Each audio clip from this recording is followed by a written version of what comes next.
नमस्कार दोस्तों, स्वागत है आप सभी का डेसिमल में। आज की वीडियो में हम लोग डिस्कस करेंगे सीटेट सीडीपी का प्रीवियस ईयर क्वेश्चन पेपर 2011 से 2021 तक के क्वेश्चन हम लोग धीरे धीरे वीडियो में डिस्कस करेंगे और ये है आज पार्ट 2। इसके पहले पार्ट 1 अपलोड किया जा चुका है। अगर आपने वीडियो नहीं देखी है तो आप प्लेलिस्ट में जा करके सीटेट के सीडीपी का previous year question paper solve कर सकते हैं और जो आपका स्कोर है उसे कमेंट बॉक्स में आप कमेंट कर सकते हैं।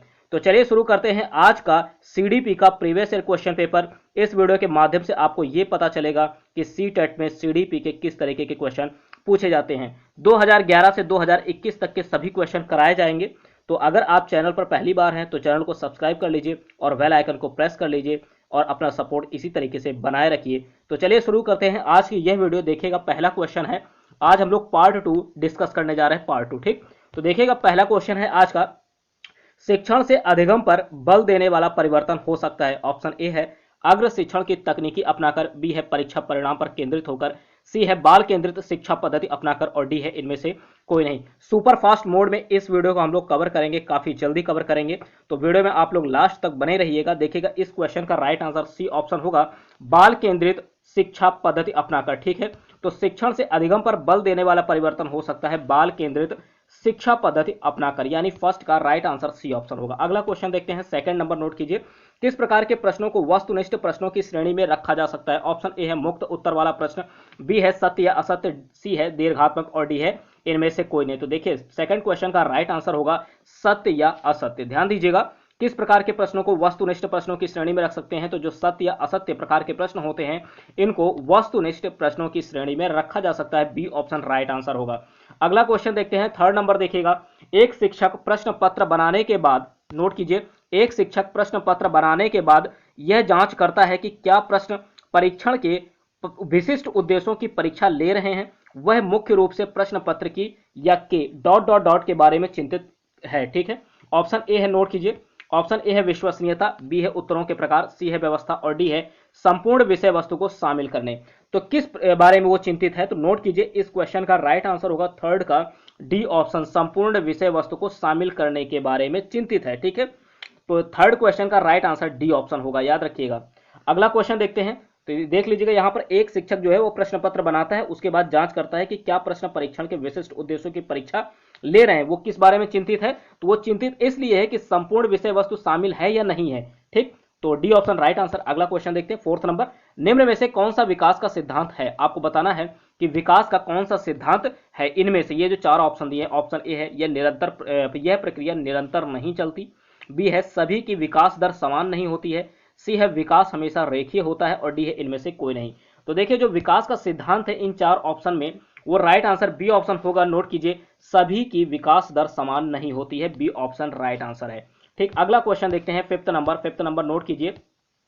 एक शिक्षिका, नोट कीजिए, एक शिक्षिका अपने आप में कभी भी प्रश्नों के उत्तर नहीं देती, मतलब खुद से प्रश्नों का उत्तर नहीं देती हैं। ठीक है, जो शिक्षिका हैं, टीचर हैं, वो खुद से कभी प्रश्नों का उत्तर नहीं देती। वह अपने विद्यार्थियों को उत्तर देने के लिए समूह चर्चाएं और सहयोगात्मक अधिगम अपनाने के लिए प्रोत्साहित करती हैं। यह उपागम डॉट डॉट डॉट के सिद्धांत पर आधारित है। ठीक है, मतलब खुद से प्रश्न का उत्तर नहीं देती हैं, वो विद्यार्थियों को उत्तर देने के लिए, आंसर देने के लिए क्या करती हैं, समूह चर्चा या फिर सहयोगात्मक अधिगम अपनाने के लिए जो है मोटिवेट करती हैं, प्रोत्साहित करती हैं। ठीक है, तो देखिए, इसमें से ये जो उपागम है ये किस सिद्धांत पर आधारित है, आपको बताना है। ऑप्शन ए है सक्रिय भागीदारी, बी है सीखने की तत्परता, सी है अनुदेशात्मक सामग्री के उचित संगठन और डी है अच्छा उदाहरण प्रस्तुत करना और भूमिका प्रतिरूप बनाना। तो देखिए, फिफ्थ क्वेश्चन का राइट आंसर होगा ए ऑप्शन, सक्रिय भागीदारी। ठीक है, तो किस सिद्धांत पर आधारित है, तो सक्रिय भागीदारी के सिद्धांत पर आधारित है, ए ऑप्शन राइट आंसर। अगला क्वेश्चन देखते हैं, 6 नंबर, इंपॉर्टेंट है 6 नंबर, सभी के सभी क्वेश्चन इंपॉर्टेंट है। अगर आप पूरा previous year question paper solve करते हैं तो सीटेट में जो भी प्रश्न पूछे जाते हैं वहां से आपको एक आइडिया मिल जाएगा, एक आपका अनुमान लग जाएगा। ठीक, तो देखिए, 6 नंबर क्वेश्चन है, विद्यालय आधारित आकलन मुख्य रूप से किस सिद्धांत पर आधारित होता है। विद्यालय आधारित आकलन, आपको ध्यान देना, शब्दों पर विशेष ध्यान दीजिएगा कि विद्यालय आधारित आकलन मुख्य रूप से किस सिद्धांत पर आधारित है। तो ऑप्शन ए है, नोट कीजिए, किसी भी कीमत पर विद्यार्थियों को अच्छे ग्रेड मिलने चाहिए, ऐसा होता है क्या। बी है बाह्य परीक्षकों को की अपेक्षा शिक्षक अपने शिक्षार्थियों की क्षमताओं को बेहतर जानते हैं। सी है विद्यालय बाह्य परीक्षा निकायों की अपेक्षा ज्यादा सक्षम है और डी ऑप्शन दे रहे हैं इनमें से कोई नहीं। तो देखिएगा 6 का जो राइट आंसर है वो बी ऑप्शन होगा। नोट कीजिए कि विद्यालय आधारित आकलन मुख्य रूप से किस सिद्धांत पर आधारित है, तो बाह्य परीक्षकों की अपेक्षा शिक्षक अपने शिक्षार्थियों की क्षमताओं को बेहतर जानते हैं। बिल्कुल सही है, ठीक। बाह्य परीक्षकों की अपेक्षा शिक्षक अपने विद्यार्थियों की क्षमताओं को बेहतर से जानते हैं, तो बी ऑप्शन राइट आंसर। अगला क्वेश्चन देखते हैं 7वां नंबर। जब एक निर्योग्य बच्चा पहली बार विद्यालय आता है तो शिक्षक को क्या करना चाहिए? ऑप्शन ए है प्रवेश परीक्षा लेना चाहिए, मतलब योग्य नहीं है, ठीक। तो वो अगर विद्यालय में पहली बार आ रहा है तो क्या करना चाहिए एक टीचर को? तो ऑप्शन ए है प्रवेश परीक्षा लेना चाहिए। बी दे रहे हैं ऑप्शन कि उसे अन्य विद्यार्थियों से अलग रखना चाहिए। बिल्कुल नहीं, ऐसा नहीं होगा। बच्चे की निर्योग्यता के अनुसार उसे विशेष विद्यालय में भेजने का प्रस्ताव देना चाहिए। और डी है सहकारी योजना विकसित करने के लिए बच्चे को माता पिता के साथ चर्चा करनी चाहिए, ठीक। तो देखिए 7वां नंबर का जो राइट आंसर होगा वो डी ऑप्शन है, सहकारी योजना विकसित करने के लिए बच्चे के माता पिता के साथ, यहां पर के लगा लीजिएगा, बच्चे के माता पिता के साथ चर्चा करनी चाहिए। D option right answer. अगला क्वेश्चन देखते हैं 8वां नंबर। एक शिक्षिका पाठ्य वस्तु और फल सब्जियों के कुछ चित्रों का प्रयोग करती है और अपने विद्यार्थियों से चर्चा करती है। विद्यार्थी इस जानकारी को अपने पूर्व ज्ञान से जोड़ते हैं और पोषण की संकल्पनाओं को सीखते हैं। तो यह किस उपागम पर आधारित है आपको बताना है। ज्ञान के निर्माण, बी है पुनर्बलन के सिद्धांत, सी है अधिगम के शास्त्रीय अनुबंधन और डी है इनमें से कोई नहीं। तो देखिए ये है राइट आंसर, ए ऑप्शन होगा ज्ञान के निर्माण। किस उपागम पर आधारित है? तो ज्ञान के निर्माण पर आधारित है, ए ऑप्शन राइट आंसर। अगला क्वेश्चन देखते हैं 9वां नंबर। देखिएगा 9वां नंबर जो है यहाँ पर थोड़ा क्वेश्चन बड़ा है, ध्यान से पढ़िएगा। क्वेश्चन बड़ा है कि राजेश अति लोलुप पाठक है, ठीक है। राजेश अति लोलुप पाठक है, ध्यान दीजिएगा। वह अपने कोर्स की पुस्तकें पढ़ने के अतिरिक्त क्या करता है? प्रायः पुस्तकालय जाता है और भिन्न कारणों पर पुस्तकें पढ़ता है। इतना ही नहीं, राजेश भोजन अवकाश में अपना परियोजना कार्य करता है। उसे परीक्षा के लिए पढ़ने के लिए अपने शिक्षकों अथवा अभिभावकों द्वारा कभी भी कहने की जरूरत नहीं होती और वह वास्तव में सीखने का आनंद लेता नजर आता है। उसे डॉट डॉट डॉट के रूप में सर्वाधिक रूप से वर्णित किया जा सकता है। तो किस प्रकार से वर्णित किया जा सकता है? ऑप्शन ए है तथ्य आधारित शिक्षार्थी, बी है आंतरिक रूप से अभिप्रेरित शिक्षार्थी या शिक्षक अभिप्रेरित शिक्षार्थी और डी दे रहे हैं आकलन आधारित शिक्षार्थी। तो देखिए इस क्वेश्चन का राइट आंसर बी ऑप्शन होगा। आंतरिक रूप से वह जो है प्रेरित है, आंतरिक रूप से अभिप्रेरित है, उसके अंदर से वो जो है मोटिवेट है, इसलिए जो होगा इसका राइट आंसर आंतरिक रूप से अभिप्रेरित शिक्षार्थी, ठीक। तो बी ऑप्शन राइट आंसर। अगला क्वेश्चन देखते हैं 10वां नंबर। था फ चा ध्वनिया, था फ चा ध्वनिया जो है ये क्या है? ऑप्शन ए है लेखिम, बी है स्वरूपिम, सी है स्वनिम और डी है शब्दिम। तो देखिएगा इसका राइट आंसर क्या होगा 10वां नंबर का? सी ऑप्शन होगा स्वनिम।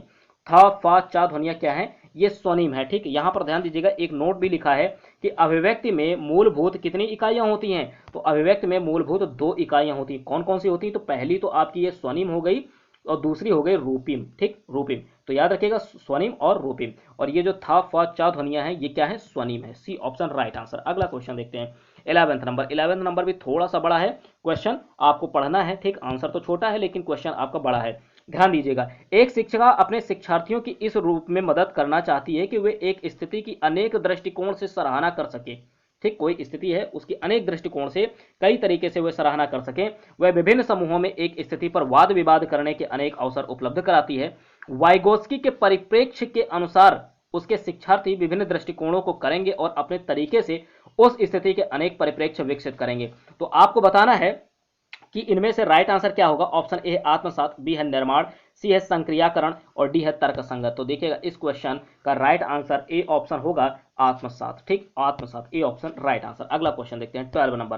12वां नंबर है एक पीटी खेल शिक्षक, ठीक है। पीटी खेल शिक्षक जो है क्रिकेट के खेल में अपने शिक्षार्थियों के क्षेत्र रक्षण को सुधारना चाहता है, ठीक। निम्न में से कौन सी युक्ति शिक्षार्थियों को अपना लक्ष्य प्राप्त करने में सर्वाधिक सहायक होगी? ऑप्शन ए है, नोट कीजिएगा, कि बेहतर क्षेत्र रक्षण और सफलता के दर के पीछे की तर्क को स्पष्ट करना, बी है क्षेत्र रक्षण को प्रदर्शित करना और शिक्षार्थी अवलोकन, सी है शिक्षार्थियों को क्षेत्र रक्षण का अधिक अभ्यास करवाना और डी है इनमें से कोई नहीं। तो बताइएगा इसमें देखिए अधिक अभ्यास कराना ये सबसे ज्यादा बेस्ट आंसर होगा। सी ऑप्शन 12 का सी ऑप्शन राइट आंसर है कि शिक्षार्थियों को क्षेत्र रक्षण का अधिक से अधिक अभ्यास कराना, ये जो है राइट आंसर होगा, सी ऑप्शन। अगला क्वेश्चन देखते हैं 13 नंबर। एक शिक्षक को, ऑप्शन ए है, शिक्षार्थी कितनी बार गलती करने से बचता है इसे सफलता के माप के रूप में लेनी चाहिए। बी है जब शिक्षार्थी विचारों को संप्रेषित करने की कोशिश कर रहे हैं तो उन्हें ठीक नहीं करना चाहिए। सी ऑप्शन है कि व्याख्यान पर अधिक ध्यान देना चाहिए और ज्ञान के लिए आधार उपलब्ध कराना चाहिए और डी ऑप्शन दे रहे हैं कि शिक्षार्थियों द्वारा की गई त्रुटियों को एक भयंकर भूल के रूप में लेना चाहिए और प्रत्येक त्रुटि के लिए गंभीर टिप्पणी देनी चाहिए। तो डी ऑप्शन तो गलत है, ठीक, डी बिल्कुल गलत है। तो देखेंगे यहाँ पर जो राइट आंसर है वो बी ऑप्शन होगा। क्या, जब शिक्षार्थी विचारों को संप्रेषित करने की कोशिश कर रहे हो तो उन्हें ठीक नहीं करना चाहिए, ठीक, यानी ये इसका राइट आंसर होगा B option, B option right answer. अगला क्वेश्चन देखते हैं, 13 नंबर हो गया, 14 नंबर देखेंगे। 14 नंबर थोड़ा सा बड़ा है, देखिएगा क्वेश्चन बड़ा है। यहाँ पर है, सीमा परीक्षा में A+ ग्रेड प्राप्त करने के लिए अति इच्छुक है, ठीक, सीमा जो है वो चाहती है कि उसका परीक्षा में कौन सा उसे ग्रेड मिले, A+ ग्रेड मिले, ठीक, इसके लिए काफी ज्यादा वो एक्साइटेड है। नोट कीजिएगा, आगे ये प्रश्न है कि जब वह परीक्षा भवन में दाखिल होती है तथा परीक्षा प्रारंभ होती है तो वह अत्यधिक नर्वस हो जाती है, ठीक, और उसके पांव जो है वो ठंडे पड़ जाते हैं, उसके हृदय की धड़कन काफी तेज हो जाती है और वह उचित तरीके से उत्तर नहीं दे पाती। इसका मुख्य कारण क्या है, वो चाहती तो A+ ग्रेड है, लेकिन जैसे ही वो परीक्षा हॉल में जाती है तो उसकी वो काफी नर्वस हो जाती है, ठीक, उसका दिमाग जो है मतलब कि हाँ, हाथ पांव जो है वो कांपने लगते हैं या ठंडे पड़ जाते हैं, ठीक, उसके हृदय की धड़कन काफी तेज हो जाती है और वो ठीक प्रकार से सोच नहीं पाती और उसके जो है उत्तर ठीक से दे भी नहीं पाती, ठीक। तो ये किस कारण से होता है आपको बताना है। ऑप्शन ए है, यहाँ पर नोट कीजिएगा, शायद वह अपनी तैयारी के बारे में बहुत आत्मविश्वासी नहीं है। ऑप्शन बी है, शायद वह इस परीक्षा के परिणाम के बारे में बहुत अधिक सोचती है। सी ऑप्शन दे रहे हैं, नोट कीजिएगा, कि शायद वह अकस्मात संवेगात्मक आवेग का सामना नहीं कर पाती है। और डी ऑप्शन दे रहे हैं कि निरीक्षक शिक्षिका जो ड्यूटी पर है वह उसकी कक्षा अध्यापिका हो सकती है और वह स्वभाव में बहुत कठोर है। मतलब जो ड्यूटी में लगी हैं शिक्षिका वो उनकी अध्यापिका हो सकती हैं, ठीक है, यानी क्लास टीचर हो सकती हैं और स्वभाव में उनका जो है स्वभाव काफ़ी कठोर है, तो इस कारण से वो डर जाती हैं बार बार, ऐसा भी नहीं होगा, ठीक। तो देखिए इसमें से जो राइट आंसर है डी तो बिल्कुल नहीं होगा, ठीक, और वह अपनी तैयारी के बारे में जो है आत्मविश्वासी नहीं है, ये भी नहीं होगा, और इस परीक्षा परिणाम के बारे में काफ़ी सोचती है, ये भी नहीं होगा। जो राइट आंसर है वो सी ऑप्शन होगा, नोट कीजिएगा सी। क्यों, क्योंकि शायद वह अकस्मात संवेगात्मक आवेग का सामना नहीं कर पाती है, इस वजह से उसके पैर जो है ठंडे पड़ जाते हैं, हृदय की धड़कन काफ़ी तेज होती है और वो ठीक प्रकार से उत्तर नहीं दे पाती है। तो सी ऑप्शन इसका राइट आंसर होगा, ठीक, इस कारण से, किस कारण से, अकस्मात संवेगात्मक आवेग का सामना नहीं कर सकती है, तो सी ऑप्शन राइट आंसर। अगला क्वेश्चन देखते हैं, 15 नंबर है, एक समावेशी विद्यालय, नोट कीजिएगा, एक समावेशी विद्यालय, ऑप्शन ए है, शिक्षार्थियों की क्षमताओं की परवाह किए बिना सभी के अधिगम परिणामों को सुधारने के लिए प्रतिबद्ध है। बी है, शिक्षार्थियों के मध्य अंतर करता है और विशेष रूप से सक्षम बच्चों के लिए कम चुनौतीपूर्ण उपलब्धि लक्ष्य निर्धारित करता है। सी ऑप्शन नोट कीजिएगा, विशेष रूप से योग्य शिक्षार्थियों के अधिगम परिणामों को सुधारने के लिए विशिष्ट रूप से प्रतिबद्ध है, और डी है, इनमें से कोई नहीं। तो बताइएगा इसका राइट आंसर क्या होगा। 15 नंबर का राइट आंसर नोट कीजिए, 15वें नंबर का ए ऑप्शन होगा। क्या होगा, ए ऑप्शन है कि शिक्षार्थियों की क्षमताओं की परवाह किए बिना सभी के अधिगम परिणामों को सुधारने के लिए प्रतिबद्ध होता है, ठीक है, शिक्षार्थियों की क्षमताओं की परवाह किए बिना सभी के अधिगम परिणामों को सुधारने के लिए प्रतिबद्ध होता है, यह है समावेशी विद्यालय, समावेशी विद्यालय, ए ऑप्शन राइट आंसर होगा, ठीक है, ए ऑप्शन राइट आंसर। अगला क्वेश्चन देखते हैं, 16 नंबर, समावेशी में सभी को एक साथ लेकर के चलना है, ध्यान रखिएगा, ठीक। तो देखिए अगला 16 नंबर है, 16 नंबर है कि एक शिक्षिका की कक्षा में कुछ शारीरिक विकलांग बच्चे हैं, नोट कीजिए, मतलब कुछ जो है दिव्यांग बच्चे हैं, शारीरिक रूप से विकलांग बच्चे हैं, तो निम्न में से उसके लिए क्या कहना सबसे उचित होगा, ठीक है, क्या कहना उचित होगा। तो पहले ऑप्शन देखिएगा कि रोहन, खेल के मैदान में जाने के लिए आप अपनी बैसाखियों का प्रयोग क्यों नहीं करते हैं, ऐसा कहना उचित होगा। या फिर शारीरिक रूप से असुविधाग्रस्त बच्चे कक्षा में ही कोई वैकल्पिक गतिविधि कर सकते हैं, ये सही होगा। या पोलियोग्रस्त बच्चे अब एक गाना प्रस्तुत करेंगे, ये कहना उचित होगा। या फिर पहिया कुर्सी वाले बच्चे हॉल में जाने के लिए अपने समवयस्क साथी की मदद ले सकते, क्या कहना उचित होगा इन ऑप्शन में से। तो देखिए पहला तो बिल्कुल गलत है, ठीक, तीसरा भी गलत है, गाना गाएंगे ऐसा कुछ नहीं, और डी ऑप्शन गलत है। तो राइट आंसर क्या बच रहा है, बी ऑप्शन ही बच रहा है, नोट कीजिएगा, बी ऑप्शन ही बच रहा है ना इसका, कि शारीरिक रूप से जो असुविधाग्रस्त बच्चे हैं वो कक्षा में ही कोई वैकल्पिक गतिविधि कर सकते हैं, ठीक है, तो बी ऑप्शन इसका राइट आंसर होगा, बी ऑप्शन। अगला क्वेश्चन देखते हैं, 16 नंबर हो गया, 17 नंबर, बच्चों में सीखने और सुनने के लिए अधिगम योग्य वातावरण के लिए निम्न में से कौन उपयुक्त है, ठीक है, बच्चों में सीखने और सुनने के लिए अधिगम योग्य वातावरण के लिए निम्न में से कौन उपयुक्त है। ऑप्शन ए है, एक लंबे समय के लिए निष्क्रिय रूप से सुनना। बी है, निरंतर गृह कार्य देते रहना। सी है, सीखने वाले द्वारा व्यक्तिगत कार्य करना। और डी है, नोट कीजिए, कि शिक्षार्थियों को कुछ यह छूट देना कि क्या सीखना है और कैसे सीखना है। तो ध्यान दीजिएगा, बच्चों में सीखने और सुनने के लिए अधिगम योग्य वातावरण के लिए निम्न में से कौन सा उपयुक्त होगा? तो इसका राइट आंसर डी ऑप्शन होगा। नोट कीजिए डी ऑप्शन, ठीक है, डी ऑप्शन। थोड़ा सा इसको ऊपर कर दे रहा हूँ, नोट कीजिए। शिक्षार्थियों को यह छूट देना कि क्या सीखना और कैसे सीखना है, डी ऑप्शन राइट आंसर होगा। अगला क्वेश्चन देखते हैं 18 नंबर, 18 नंबर नोट कीजिए, इंपॉर्टेंट है 18 नंबर, कि विद्यालय को किसके लिए व्यक्तिक भिन्नताओं, ठीक है, विद्यालय को किसके लिए व्यक्तिक भिन्नताओं को पूरा करना चाहिए? ऑप्शन ए है, यह समझने के लिए कि क्यों शिक्षार्थी सीखने के योग्य है, योग्य या अयोग्य है। क्या समझने के लिए? कि यह समझने के लिए कि क्यों शिक्षार्थी सीखने के योग्य या अयोग्य है। ऑप्शन ए है, व्यक्तिक शिक्षार्थी को विशिष्ट होने की अनुभूति कराने के लिए, या व्यक्तिक शिक्षार्थी के मध्य खाई को कम करने के लिए, और डी है, शिक्षार्थियों के निष्पादन और योग्यताओं को समान करने के लिए। तो बताइएगा कि विद्यालय को किसके लिए व्यक्तिक भिन्नताओं को पूरा करना चाहिए? तो जो व्यक्तिक भिन्नताओं को पूरा करने की बात कर रहे हैं, इसका राइट आंसर ए ऑप्शन होगा, ए ऑप्शन, कि यह समझने के लिए कि क्यों शिक्षार्थी सीखने के योग्य है या अयोग्य है, ठीक है, ये पूरा करना चाहिए। तो ए ऑप्शन राइट आंसर होगा। अगला क्वेश्चन देखते हैं 19 नंबर, नोट कीजिए, इंपॉर्टेंट है 19 नंबर, 19 नंबर, कि निम्न में से कौन सा प्रश्न अपने विशिष्ट क्षेत्र से ठीक तरह से मिला हुआ है? निम्न में से कौन सा प्रश्न अपने विशिष्ट क्षेत्र से ठीक तरह से मिला हुआ है? ऑप्शन ए है, क्या आप अपने विद्यार्थियों को उनकी और अनुपात उनकी, यहाँ पर अनुपात लगा है, मूल्यांकन। बी है, जड़ी बूटियों के प्रयोग द्वारा चिकन, और क्या है, अनुप्रयोग पकाने हेतु तो कोई नई पाक विधि लिखना। सी ऑप्शन, निर्धारित कीजिए कि दिए गए मापकों और क्या है, विश्लेषकों में से कौन सा मापक आपको उत्तम परिणामों को मापने में सर्वाधिक प्रवृत्त है, और डी है, इनमें से कोई नहीं। तो देखिएगा, इनमें से कौन सा प्रश्न अपने विशिष्ट क्षेत्र से ठीक तरह से मिला हुआ है? तो इस क्वेश्चन का राइट आंसर क्या होगा? सी ऑप्शन होगा। नोट कीजिए, सी ऑप्शन इस क्वेश्चन का राइट आंसर होगा, कि निर्धारित कीजिए कि दिए गए मापकों विश्लेषण में से कौन सा मापक आपको उत्तम परिणामों को पाने में सर्वाधिक प्रवृत्त होगा। C option right answer. अगला क्वेश्चन 20 नंबर क्वेश्चन नोट कीजिए, 14 वर्षीय देविका अपने आप में पृथक स्वनियंत्रित व्यक्ति की भावना को विकसित करने का प्रयास कर रही है। वह विकसित कर रही, ऑप्शन ए है, किशोरावस्था अक्खड़पन, किशोरावस्थात्मक अक्खड़पन। बी है, स्वायत्तता। सी है, नियमों के प्रति घृणा, और डी है, परिकता। ठीक, तो देखिए 20 नंबर का राइट आंसर होगा स्वायत्तता। ठीक, स्वायत्तता क्या विकसित कर रही है? स्वायत्तता विकसित कर रही है। 14 वर्षीय देविका अपने आप में पृथक स्वनियंत्रित व्यक्ति की भावनाओं को विकसित करने का प्रयास कर रही है। तो वो क्या विकसित कर रही है? तो स्वायत्तता विकसित कर रही है। ठीक, बी ऑप्शन राइट आंसर है। तो आपके कितने इसमें सही हुए? 20 में, पार्ट 2 में आपके कितने क्वेश्चन सही हुए? आप लोग इसे कमेंट बॉक्स में कमेंट कर सकते हैं।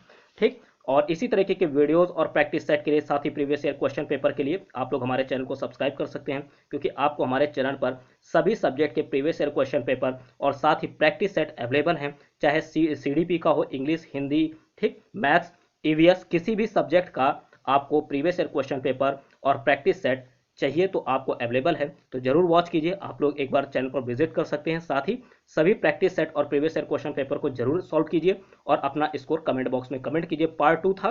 ठीक, अगर वीडियो पसंद आते तो लाइक कीजिए, शेयर कीजिए और साथ ही साथ चैनल को सब्सक्राइब कर लीजिए। इसी तरीके के वीडियोस के लिए मिलते हैं आपसे नेक्स्ट वीडियो में। Thank you.